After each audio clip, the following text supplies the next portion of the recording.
আপনার জীবনে এমন একটা মুহূর্ত এসেছিল যেখানে আপনি সিদ্ধান্ত নিয়েছিলেন, আর সেই একটা সিদ্ধান্তের পরে আপনার জীবন আর আগের মতো ছিল না। ভালো হোক কিংবা খারাপ, একটা সিদ্ধান্তই সব বদলে দিয়েছিল। আমরা ভাবি জীবন বদলাতে হলে অনেক কিছু লাগে, অনেক টাকা লাগে, অনেক সময় লাগে, অনেক সুযোগ লাগে।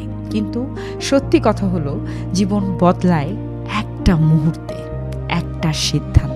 কেউ একদিন ঠিক করেছিল আজ থেকে আর অজুহাত নয়, আর সেই একটা দিন থেকে তার পুরো জীবন ঘুরে গেছে। কেউ একদিন ঠিক করেছিল এই সম্পর্ক আমার জন্য ভালো নয়, আর সেই একটা সিদ্ধান্তে সে নিজেকে ফিরে পেয়েছে। সমস্যা হলো, আমরা সেই সিদ্ধান্তটা নিতে ভয় পাই, ভাবি ভুল হলে কি হবে। কিন্তু আসল প্রশ্নটা হলো, না নিলে কি হবে? 5 বছর পরে আপনি কি একই জায়গায় দাঁড়িয়ে একই আফসোস করতে চান? আজকে সেই একটা সিদ্ধান্ত নিন যেটা আপনি অনেক দিন ধরে এড়িয়ে যাচ্ছেন, কারণ সঠিক সময় বলে কিচ্ছু নেই, সময়টা এখনই। সেই একটা সিদ্ধান্ত কি যেটা আপনি এখনো নিতে পারেননি?